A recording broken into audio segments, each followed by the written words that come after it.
La presentación que les vamos a dar el día de hoy es sobre las principales causas del exceso de mortalidad en México durante la pandemia, empezando desde todo el año 2020 y cerrando, digamos, en febrero del 2021, donde se terminó la segunda ola en México.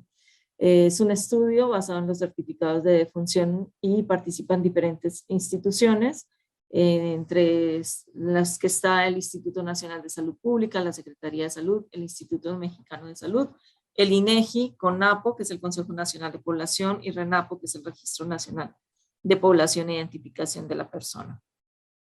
El objetivo de nuestro estudio es analizar los cambios en la distribución temporal y porcentual de las principales causas de mortalidad a raíz de la emergencia de COVID en México entre la primera semana del 2020 y la última de febrero del 21.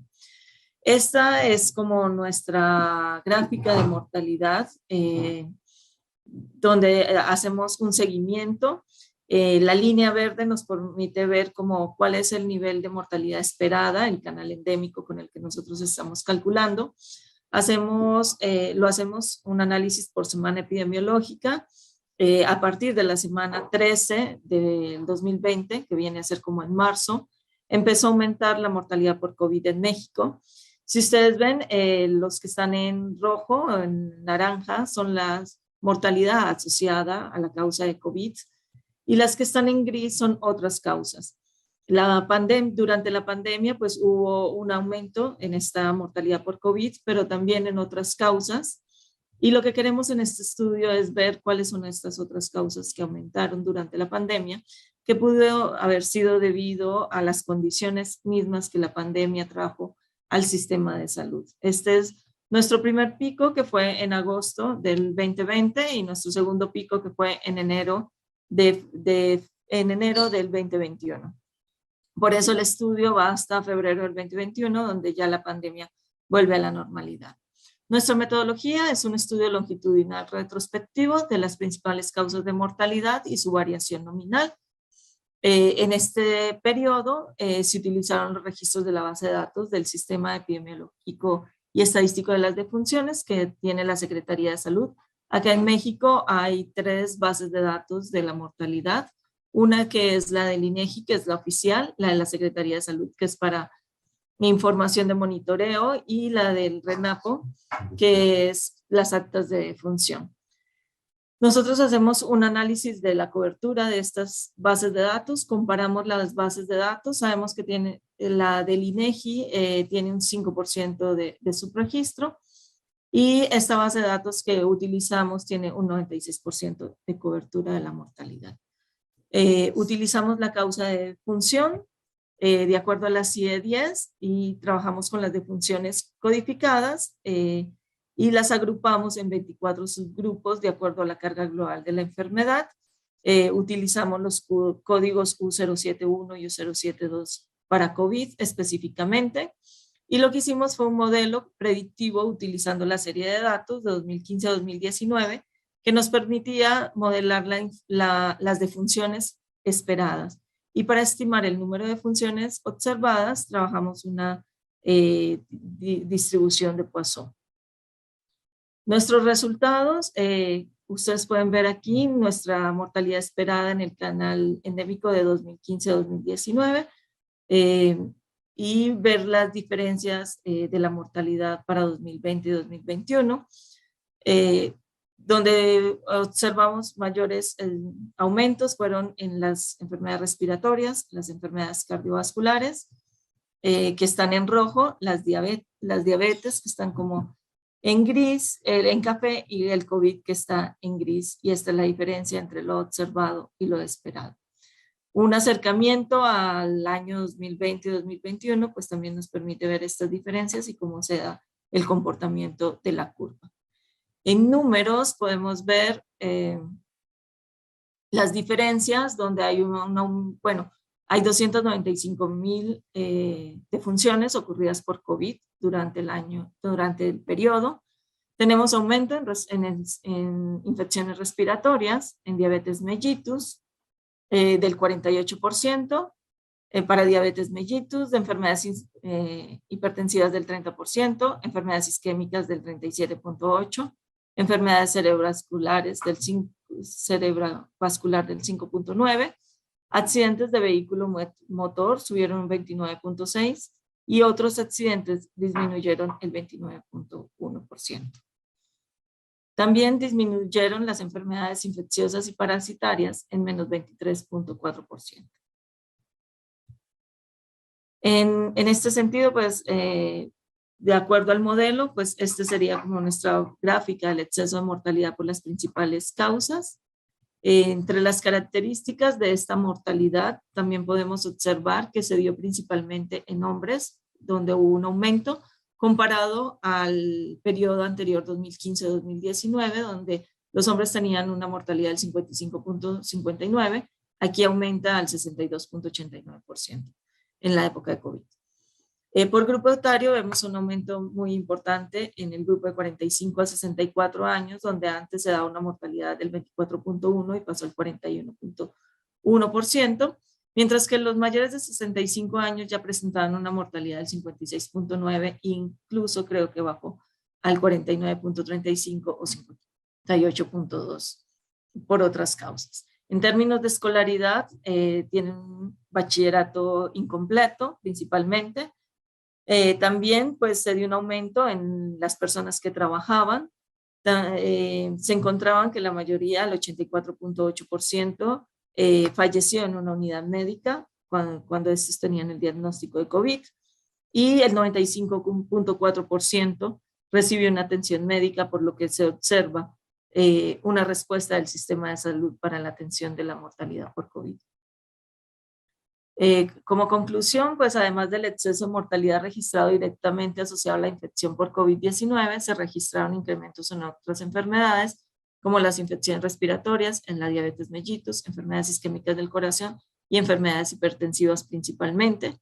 Y bueno, se necesitaría revisar cuáles serían las causas de este exceso de mortalidad en otros problemas de salud, que podrían ser la falta de acceso de la población a los hospitales, buscando la atención de salud para estas causas, o que ellos mismos decidieran no ir a los hospitales, o errores en la certificación de la muerte. Muchas gracias.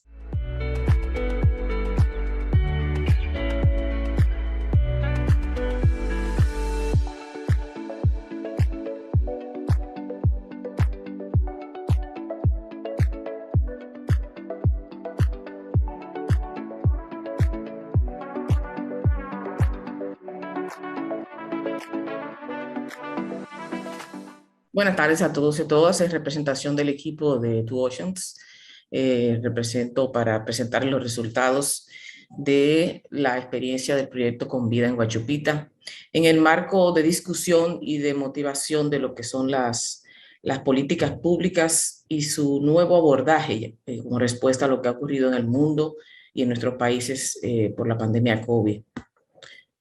Two Oceans in Health es un equipo de profesionales que se dedican a la investigación en salud, a la gestión de datos y a las iniciativas académicas, que asumió la ejecución de este proyecto con el propósito de construir alianzas virtuales de respuesta a enfermedades para mitigar el impacto de COVID-19, de la pandemia de COVID-19, en este caso en la comunidad de Huachupita, República Dominicana. El propósito del proyecto fue construir un modelo participativo de respuesta comunitaria a COVID-19 mediante el fortalecimiento de las diferentes alianzas académico-comunitarias que involucraron tanto profesores, estudiantes y líderes comunitarios. El proyecto trabajó con dos equipos principales de dos países. Desde la República Dominicana participaron en el equipo académico el personal de Two Oceans in Health, el personal y estudiantes de la Universidad OIM, de la Facultad de Medicina, y residentes y líderes comunitarios de la comunidad de Huachupita. De los Estados Unidos se recibió el apoyo académico de dos importantes universidades, como fueron la Universidad Internacional de la Florida y la Universidad de Miami, especialmente en lo que tiene que ver con la Facultad de Medicina. El proyecto Convida se basó en la aplicación del modelo generado por la estrategia de participación y aprendizaje, acción participativa investigativa, por sus siglas en inglés, PALAR.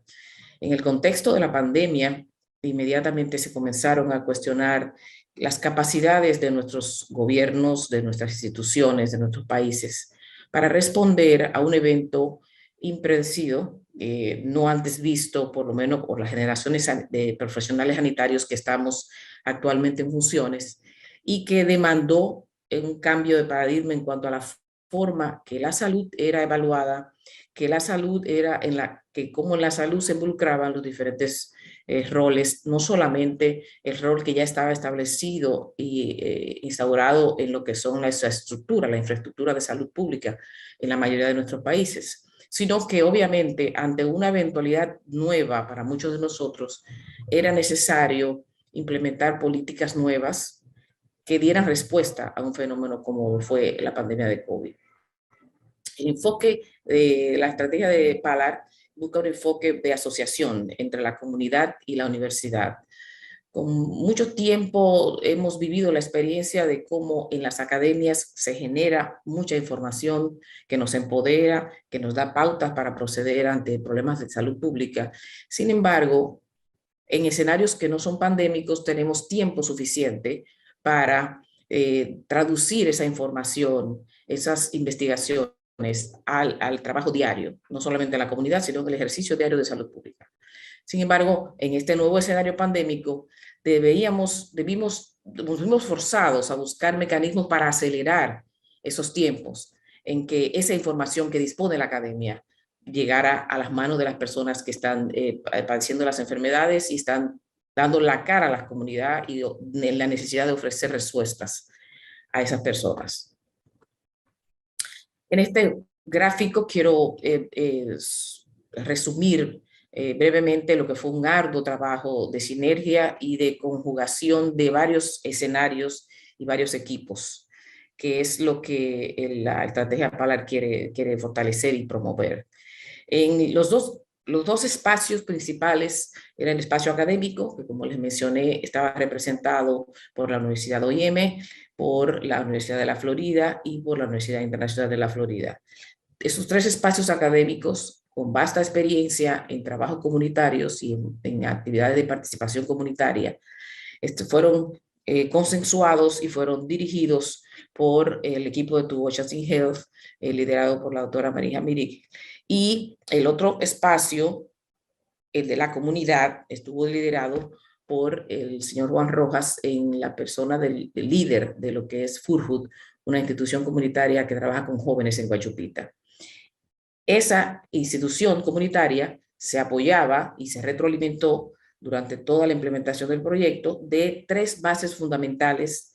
La primera, lo que tenía que ver con la educación en la escuela alimentaria de la comunidad, la otra que tenía que ver con los organismos no gubernamentales, ONGs que hacen base y tenían alianzas en la comunidad, y la tercera parte de esas instituciones está lo que tiene que ver obviamente con los servicios de atención primaria.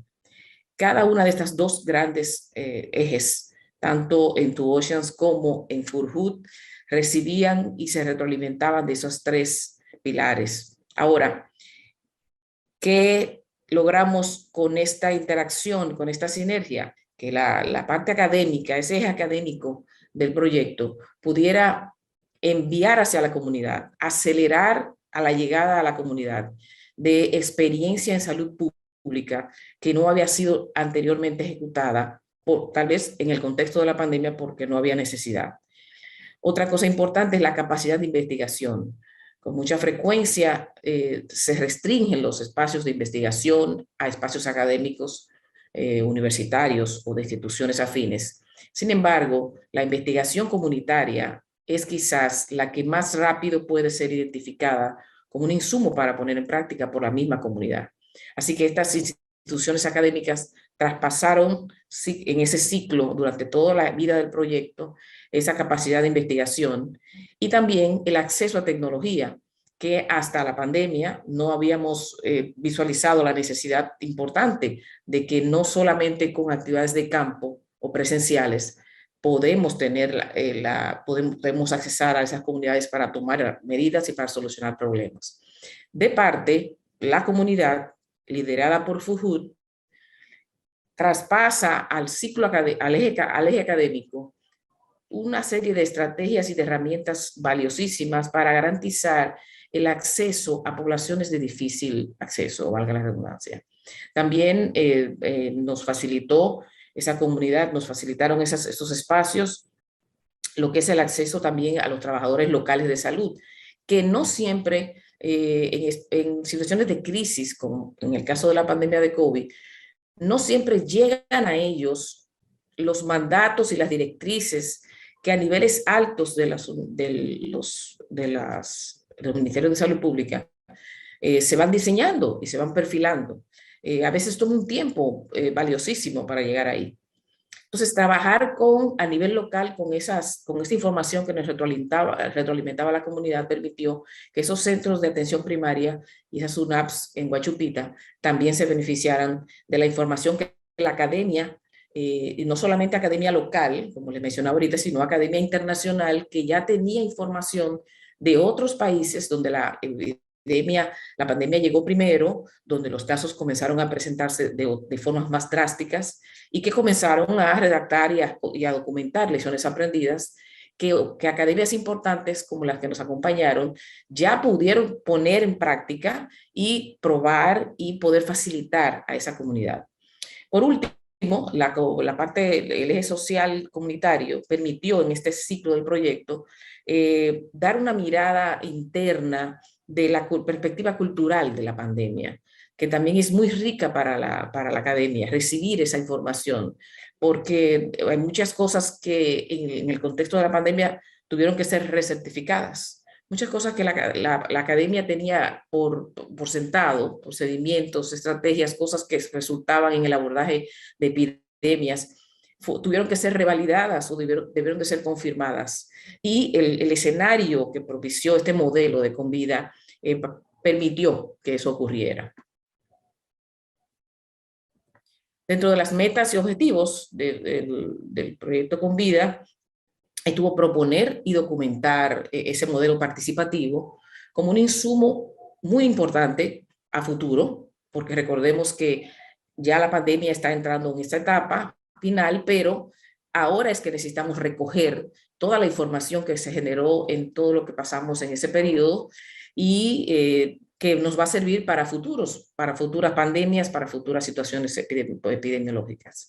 También el proyecto ayudó a apoyar estrategias sostenibles de respuesta a enfermedades, porque lo que ha quedado como producto de este modelo, tanto en Huachupita como en las instituciones que participamos, es un modelo que resulta y que puede ser aplicable en otras enfermedades, no solamente para el caso de COVID-19, sino que es un modelo que puede ser traducido en una política pública que ayude a prevenir el impacto de otras enfermedades catastróficas que anteriormente habían sido abordadas desde un escenario puramente clínico o institucional, para el caso de la oferta de los servicios. También el proyecto y el modelo permite capacitar y brindar oportunidades de desarrollo para esas habilidades que necesitan esos comunitarios. Con frecuencia crisis que tienen que ver con eventos epidemiológicos mórbidos de enfermedades que no se tratan generalmente en la comunidad. Se abstraen los líderes comunitarios porque siempre son utilizados o siempre son convocados para trabajar lo que tiene que ver con prevención y difusión de mensajes. Sin embargo, el proyecto permitió ver cómo líderes comunitarios fueron capacitados en temas que les voy a resumir brevemente más adelante, que normalmente son manejados por profesionales de la salud, por lo menos del nivel de atención primaria hacia arriba. Y en este caso, el modelo permitió demostrar lo contrario. Y por último, resaltando algunos objetivos y metas, describir los comportamientos preventivos actuales relacionados a COVID y que son aceptados por la comunidad, a pesar de que República Dominicana es un país pequeño en comparación con muchos otros del continente. Tenemos provincias, tenemos comunidades e inclusive entre barrios, como les decimos nosotros acá, que son comunidades pequeñas, podemos encontrar múltiples diferencias en la forma en que las personas entienden los mensajes que Salud Pública transmite, mensajes de prevención, o los mensajes que tienen que ver en cómo evitar que, en este caso, la pandemia afectara de mayor gravedad a su familia, a su persona. Así que poder describir esos comportamientos y esas acciones preventivas locales fue determinante para algunas acciones que el proyecto logró desarrollar. Resaltar entre esas actividades, muy importante, es el tema de los seminarios web. Nosotros, para la estrategia de dar respuesta a las enfermedades y fortalecer lo que son las alianzas académicas existentes, se diseñaron una serie de webinarios en las que participaban los líderes comunitarios, las personas que trabajaban en las unidades de atención primaria de la comunidad, capacitados directamente por académicos de alto nivel de las universidades que les mencioné, y que, como les decía ahorita, podían traspasar información de última data, investigaciones recientes que fueron validando algunas recomendaciones para medidas preventivas no farmacológicas, no solamente en la comunidad de Guachupita, sino en otras comunidades que puede replicar en la República Dominicana. Otra de las actividades que se realizaron en el marco del proyecto fue el rastreo de contactos. Fue difícil para muchos gobiernos en Latinoamérica instaurar estrategias de rastreo de contacto efectivo. No estábamos preparados, pero tampoco teníamos las competencias. En este caso, Convida, el modelo, logró capacitar a estos líderes comunitarios. Se diseñó una plataforma de registro en REDCap para apoyar a estos promotores y abordar todas las sospechas de infecciones que se produjeran en las horas de impacto del proyecto en la comunidad. Esas capacitaciones se realizaron todas virtuales por Zoom, y participaron, como les dije, tanto los promotores como los líderes de ONG locales y el personal de las unidades de atención primaria. Karen, perdona, te quedan 3 minutos. Sí. Finalmente, una de las actividades que también tuvo mucha relevancia fue la aplicación de una encuesta CAP. Más de 500 personas fueron encuestadas, llenaron un formulario, de ahí se derivaron una cantidad valiosísima de información sobre comportamientos preventivos actuales de la comunidad y cuáles podrían ser esos comportamientos posibles que pudieran aplicarse ahora como respuesta a lo que era la prevención de COVID-19. Resaltar en esta ocasión que, como parte también de otras actividades relevantes, el proyecto incluyó actividades de gestión comunitaria, de sostenibilidad, como es el caso de la producción y distribución de mascarillas de tela, todo basado en evidencia y tomando en cuenta lo que ya la comunidad había manifestado como su comportamiento habitual en el uso de la mascarilla, en lo que fue el CAP practicado. Finalmente, compartir los resultados relevantes del proyecto. Se estableció esa plataforma dirigida a la comunidad para promover las pruebas de antígenos, el rastreo de contactos, la vacunación, las estrategias de fabricación local para mascarillas, cubiertas faciales. El proyecto logró crear una alianza virtual entre instituciones académicas, instituciones comunitarias, personal de la Universidad OIM, estudiantes que, además de estar estudiando medicina, van a continuar conociendo la realidad dominicana y poder implementar estrategias más a futuro. Y también el modelo Convida ha documentado los beneficios de involucrar al personal de la salud local para que se quede totalmente comprometido y que las comunidades que se benefician de esos servicios de atención primaria puedan asegurar impacto en las actividades de prevención, y que el proyecto, mucho más allá de su periodo de finalización, pueda seguir aumentando la preparación de esas comunidades para futuras situaciones, no solamente pandémicas, sino de enfermedades catastróficas que permanecen como problemas de salud pública en la República Dominicana. Muchas gracias.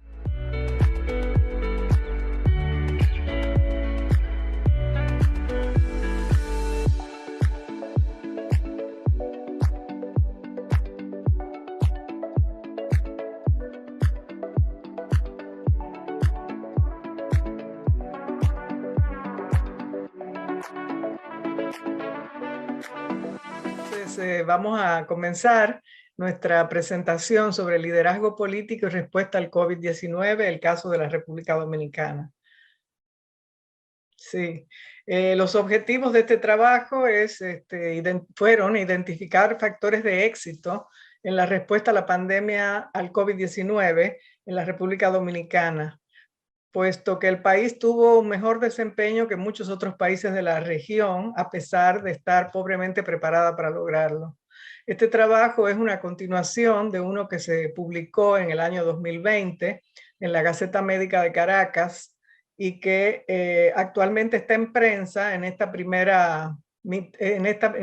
trimestre del 2021, el trabajo que les voy a presentar. Siguiente.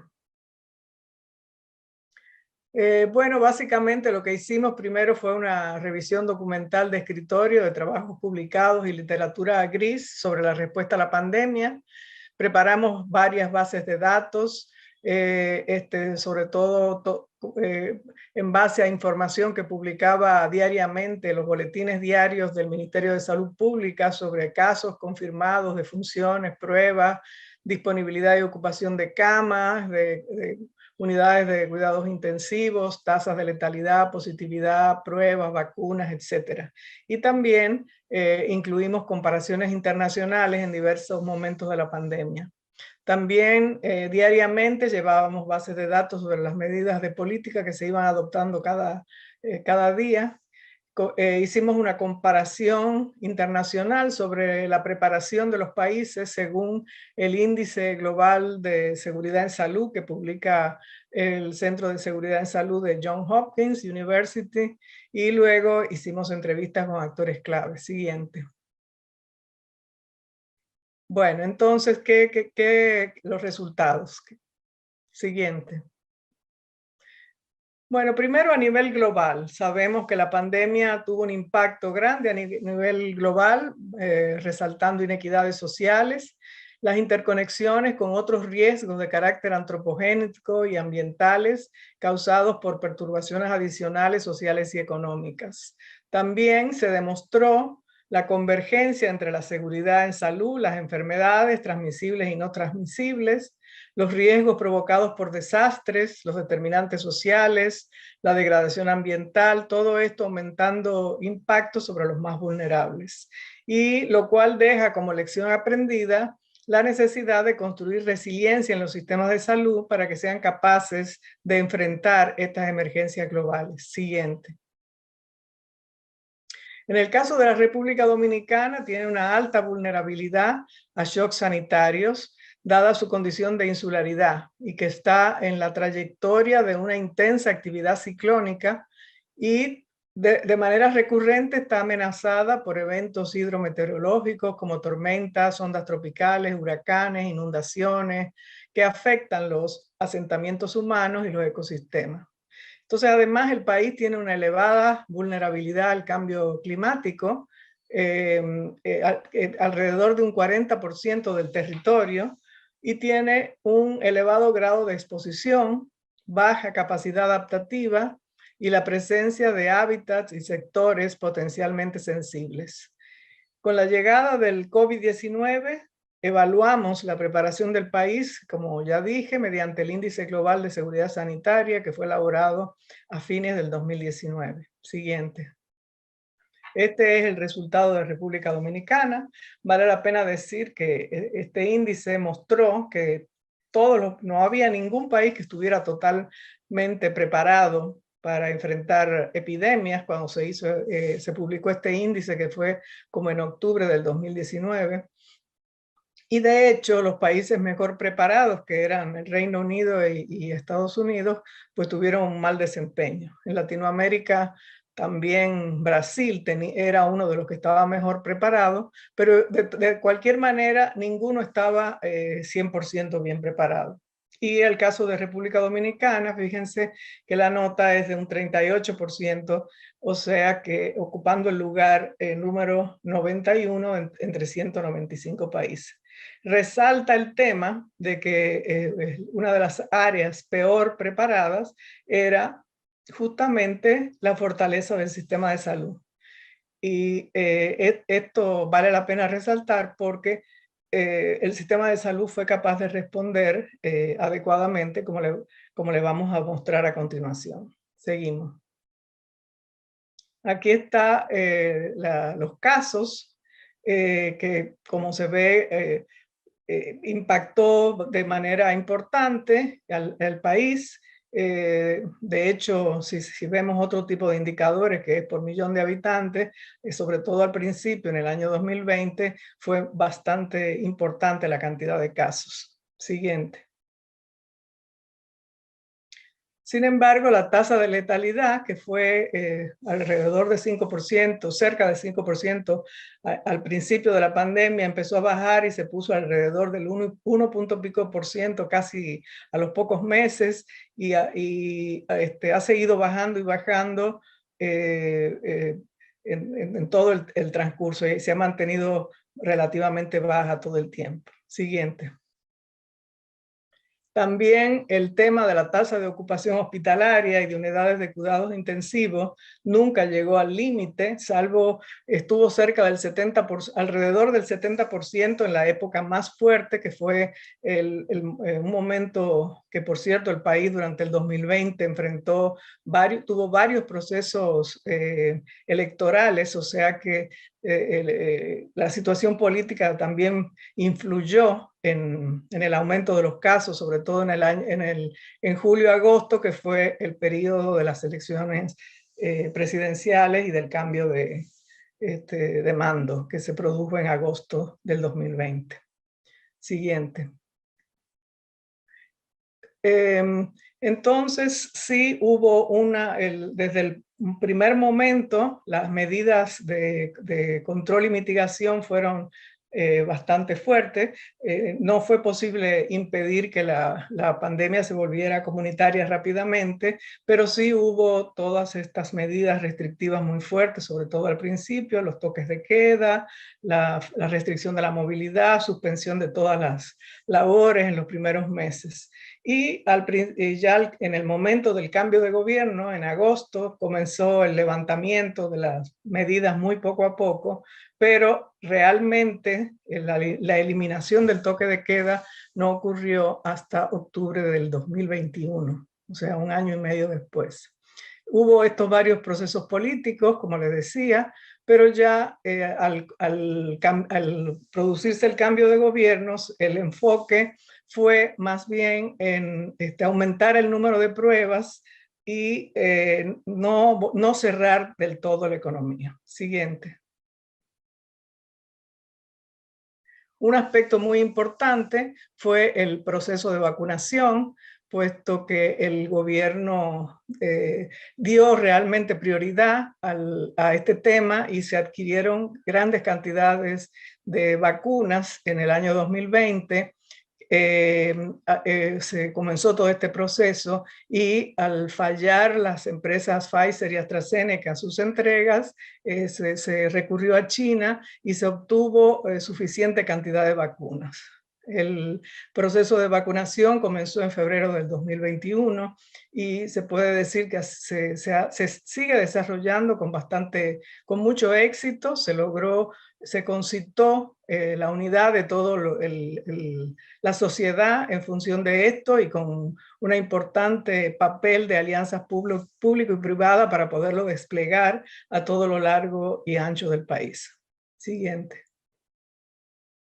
En la actualidad, casi el 60% de la población está totalmente vacunada. El 82% de los mayores de 18 años ya tienen las 2 dosis completas. También hay una gran cantidad de personas que ya tienen una tercera dosis. La República Dominicana fue uno de los primeros países de adoptar la tercera dosis como política pública. Ya hay casi 2 millones de personas que la tienen y hay personas, sobre todo mayores de 60 años, que ya tienen una cuarta. Y ya se comenzó la aplicación de las vacunas de los niños de 5 a 11 años en las escuelas. Siguiente. Digamos que uno de los elementos claves de la respuesta a la pandemia fue el liderazgo político, porque justamente las áreas en las que según el índice de seguridad global en salud estaba más débil la República Dominicana, justo en esas áreas es donde logró los mayores éxitos.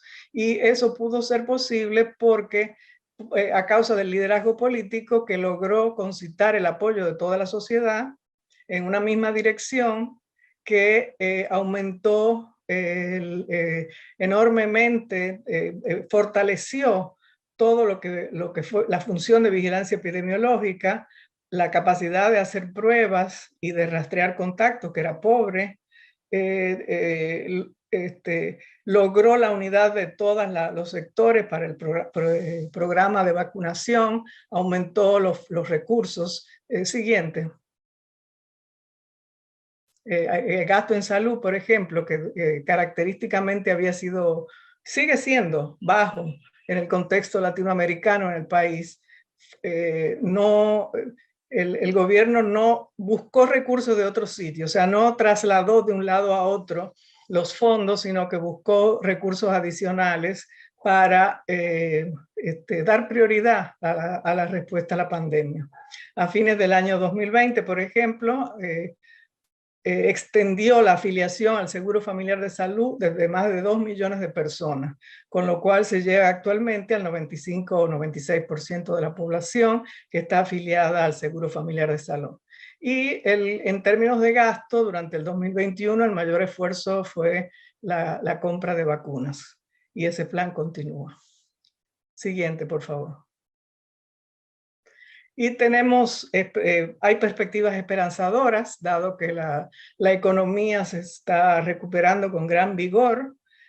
Ha crecido en el año 2021 un 12.3%, y si se compara con el 2019 un 4.6%.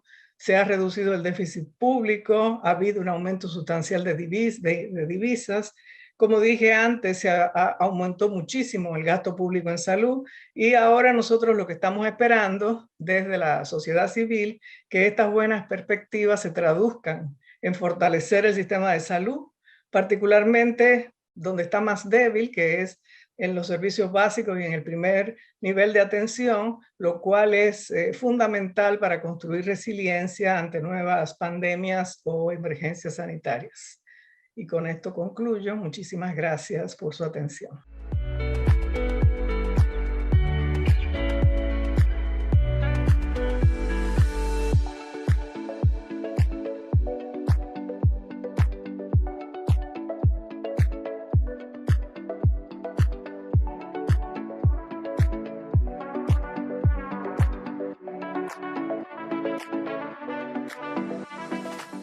Es un gusto estar con ustedes. Soy Francisco Becerra, y todos estos que aparecen en pantalla son quienes participamos en el estudio que vamos a presentar el día de hoy. Yo les agradezco a todos ellos por la participación y el apoyo.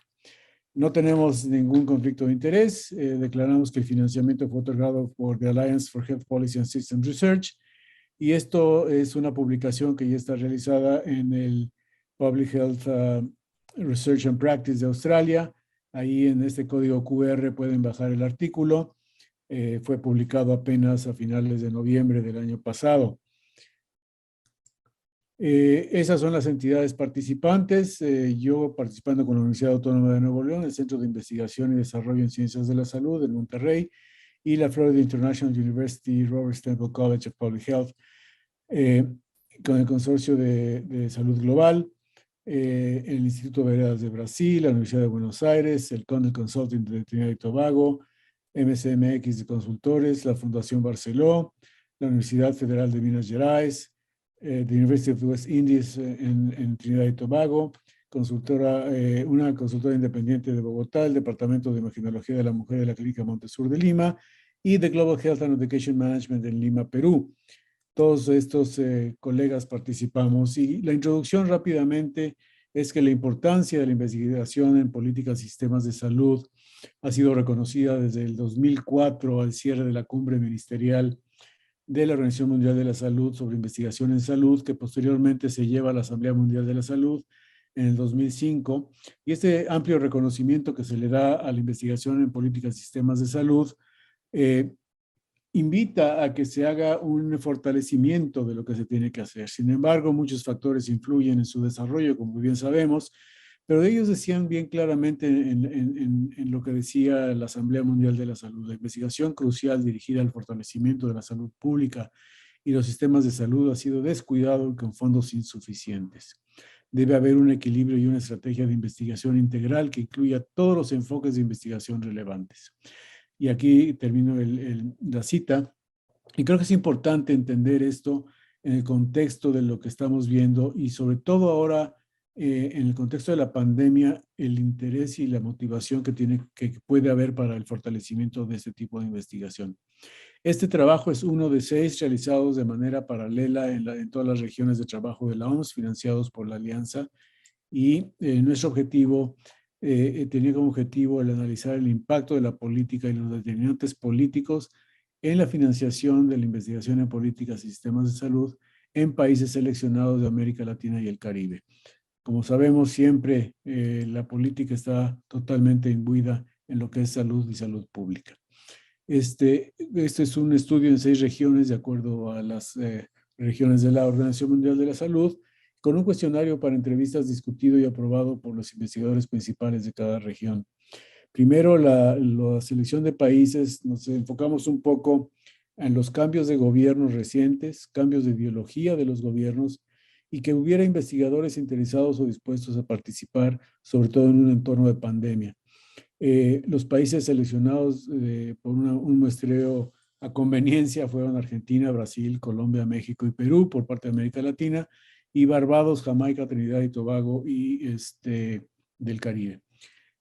Fue a través de análisis de publicaciones sobre financiamiento en investigación en políticas y sistemas, de información oficial de financiamiento de salud y encuestas.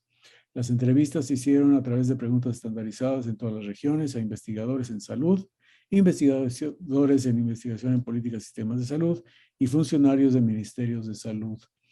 Desde el punto de vista de ética, por el tipo de estudio y que los entrevistados iban a poder decir si participaban o no, no fue necesario que pasara por el comité. Los resultados más importantes son que Argentina, Brasil, Colombia, Jamaica, México y Perú, como economías de ingresos medios altos, y Barbados y Trinidad y Tobago están clasificados como economías de altos ingresos según la última clasificación del Banco Mundial del 2020. Brasil, México, Argentina, Colombia y Perú están entre los 10 principales países de América Latina y el Caribe que contribuyen a las publicaciones de investigación en salud, y los países del Caribe están dentro de los 25 primeros según CIMAGO. Pero también debemos de reconocer que Brasil es quien jala esta media para poderlo llevar a toda la parte de Latinoamérica, y eso es importante reconocerlo. En los países estudiados, los ministerios de salud ejercen el liderazgo y gobernanza en materia de salud, y algunos también coordinaron la investigación en materia de salud. O sea, aquí tenemos cómo los ministerios de salud a veces tienen esta función también de coordinar investigación en salud. Y eso es importante, ya que puede, pues obviamente, ojalá que las prioridades de investigación estén alineadas con las prioridades de salud del país. El sector de ciencia y tecnología tiene estrechos vínculos con los ministerios de salud en la mayoría de los países y es el principal financiador de la investigación, con excepción de Trinidad del Caribe, que depende principalmente de las universidades. Obviamente los sistemas de financiación a través de los consejos o ministerios de ciencia y tecnología es importantísimo, pero el Caribe depende principalmente de lo poco que puede dar el Ministerio de Salud y principalmente de los fondos que pueden otorgar las universidades a través de proyectos de investigación. En cuanto a las encuestas, estas son por país quienes participaron. Debemos de entender de que en el contexto de pandemia fue difícil encontrar a muchos de los investigadores y sobre todo a tomadores de decisión por las responsabilidades que tenían para atender la pandemia. Esto fue apenas el año pasado, estábamos en lo álgido de la pandemia. Muchos decían que sí, pero no decían cuándo, como la canción. Entonces nos dificultó esta parte de poder tener un mayor número de personas entrevistadas. Desde el punto de vista de financiamiento, depende mucho de las decisiones presupuestarias nacionales y sobre todo cuando pasan por el Congreso, como bien sabemos, que una cosa es la propuesta y otra cosa es la discusión en Congreso y otra cosa es lo que el Congreso puede asignar a cada una de las instituciones, sobre todo para la parte de investigación. Hubo quizás también mecanismos que desaparecieron, como los fondos sectoriales en México, que desaparecieron desde 2019, perdón, y un esquema de financiamiento de investigación que Colombia ahora ha adoptado, igual que Argentina. Entonces, creo que aquí esta parte de que mientras unos países desaparecían un esquema bien probado, que funcionaban desde el 2011, desaparecen mientras que otros países los instituyen, y eso viene con un fortalecimiento en esos países para la financiación. Los fondos sectoriales tienen muchas ventajas que va en contra de lo que son las asignaciones presupuestales anuales de las cuales se depende, y cada año podría haber variaciones en proyectos de larga duración, mientras que los fondos sectoriales pueden asegurar la vida útil del proyecto durante esos años que tiene el financiamiento asegurado. La situación financiera de la región de América Latina experimentó una disminución del Producto Interno Bruto, que también esta parte de económica juega un papel importante, y esa disminución se venía ya viendo desde el 2010 al 2020. Después, la depreciación del tipo de cambio en la mayoría de los países, que pudo haber influido en las consignaciones presupuestarias para la investigación. Recordemos que la variabilidad del dólar juega un papel importante en nuestra región. La inversión global de los países, a diferencia de Brasil y el resto, hay una gran diferencia en lo que nosotros podemos ver, lo que se reporta a la Red Iberoamericana de Indicadores de Ciencia y Tecnología. Desgraciadamente, no todos los países participan con los datos, informan de manera irregular y ponen todo lo que es salud en un conglomerado que no se sabe qué va a la parte biomédica, qué va a salud pública, qué va y las subdivisiones que pudiera haber o a ciencias sociales. Desde el punto de vista de depreciación e inversión, vean ustedes cómo la variabilidad del precio del dólar en Argentina ha sido muy importante, con un cambio del PIB de menos 20 en 10 años.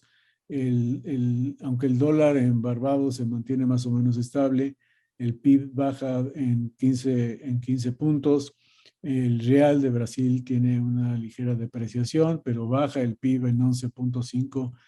Y así los demás países nos vemos perjudicados también en un entorno de depreciaciones de la moneda en la mayoría de los países latinoamericanos, no tanto en los países caribeños, pero sí vemos cómo el impacto de la pandemia todavía agrava esta depreciación del PIB de manera muy importante. Y desde el punto de vista de inversión, de cómo se reporta en RICIT, vean ustedes cómo Brasil está hasta arriba, que siempre ha tenido una inversión en salud y la investigación en salud de manera muy, muy importante, pero que también ha ido a la baja desde el 2016 hacia el 2019, que es donde hay datos, o 2018 que reportaron. Entonces, vean ustedes cómo México, Argentina, Colombia, Perú, Trinidad y Tobago, pues están prácticamente muy, muy por abajo de lo que es la inversión en investigación en Brasil. Y esto sí es importante resaltarlo, porque obviamente tiene una implicación en la producción científica que cada país puede tener.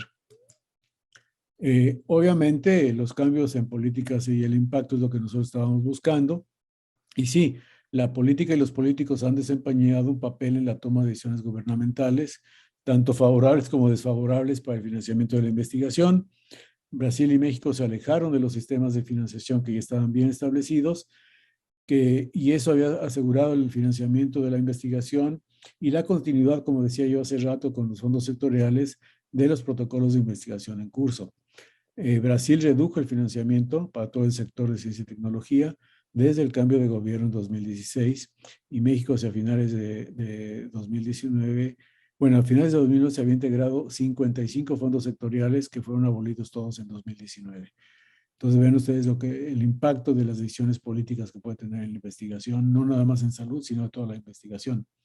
Hay mejoras, afortunadamente. Argentina y Colombia introducen vía ciencia y tecnología la creación de fondos sectoriales, fue un paso positivo. Establecen ministerios de ciencia y tecnología, la cual también es muy importante. La situación económica aún restringe la disponibilidad del financiamiento y desarrollo de la investigación. Desgraciadamente, esto lo vamos a seguir viendo la inflación, el PIB negativo, el poco crecimiento del PIB de los países van a tener, que de lo que está viendo en la región nos va a afectar a todos. Y lo que estamos viendo a partir de ayer en la noche, hora de nuestros países en Ucrania, con ya el alza de muchos commodities y una subsecuente elevación de costos y precios, va a impactar todavía más lo que podemos ver a futuro. La política cambiaria de Argentina, ustedes vieron la devaluación del peso, cómo les ha impactado, ha dificultado definitivamente el financiamiento de la ciencia, y sobre todo cuando hablamos de que mucha de la investigación básica depende de recursos o de reactivos o de equipo que se tiene que pagar en dólares, pues obviamente limita el acceso a poder hacer mayor investigación. Aunque los recortes presupuestarios en México fueron vistos o catalogados como ahorros por el gobierno, se utilizaron para subsidiar a las inversiones definidas por el propio gobierno. O sea, la investigación obviamente no era una de las principales prioridades. El impacto de la investigación en salud y la investigación en políticas y sistemas de salud tendrá que medirse en un futuro próximo, sobre todo ahondando en cada país esta investigación, que no es fácil, porque aquí tenemos obviamente conclusiones interesantes, que los cambios políticos sí influyen en el financiamiento de la investigación. Los datos son escasos sobre el financiamiento y de difícil acceso. No hay datos abiertos disponibles. Algunos datos parecieran duplicados en Brasil y probablemente en algún otro país, porque se reportan por varias entidades. Entonces no hay un solo catálogo de financiamiento a la investigación, o si lo hay sobre grandes rubros, pero no por específico de lo que se está haciendo de investigación. Perú tiene muy pocos reportes formales de financiamiento en investigación, lo cual obviamente dificulta aún más el acceso a la información. Toda la región requiere una política de acceso libre a la información sobre financiamiento para la investigación. Creo que RICIT se podría beneficiar también de esta política de acceso libre a la información y de mejores reportes para poder hacer análisis. Se requiere un reordenamiento en este sentido de qué reportar y cómo reportar en materia de investigación en salud. La pandemia pudo haber tenido un impacto positivo en incremento de fondos de la investigación biomédica, quizás no tanto en la investigación de políticas y sistemas, pero sí al inicio probablemente pudo haber un incremento para entender lo que estaba pasando. El escenario financiero a futuro es aún sombrío. Estamos viendo que los crecimientos del PIB en la región van a ser muy, muy pequeños, y eso nos lleva a situaciones de que obviamente todo está vinculado a los ingresos de los países en materia tributaria para poder tener presupuestos. Y la fragilidad de los sistemas de salud abre una oportunidad a la investigación en políticas y sistemas de salud para guiar el fortalecimiento de los mismos. Creo que todos hemos visto la fragilidad de los sistemas de salud ante la pandemia, pero también esto hay que verlo como una oportunidad, y ojalá los propios países entiendan esta oportunidad para mejorar la toma de decisiones. Obviamente las perspectivas ideológicas juegan un papel en las decisiones sobre el financiamiento, eso no lo podemos deslindar de la realidad, pero se requieren cambios de fondo y apoyo político para fortalecer la investigación en políticas y sistemas. Es necesario también contar con un mejor entendimiento sobre el valor de la investigación en políticas y sistemas de salud para la toma de decisiones. Y creo que es aquí donde, cuando se divide la política de la ciencia y la política sobre la medicina, sobre la evidencia para la toma de decisiones, y pues tenemos esta parte que lo vimos muy acentuada en cómo se manejaron muchas cosas alrededor de la pandemia.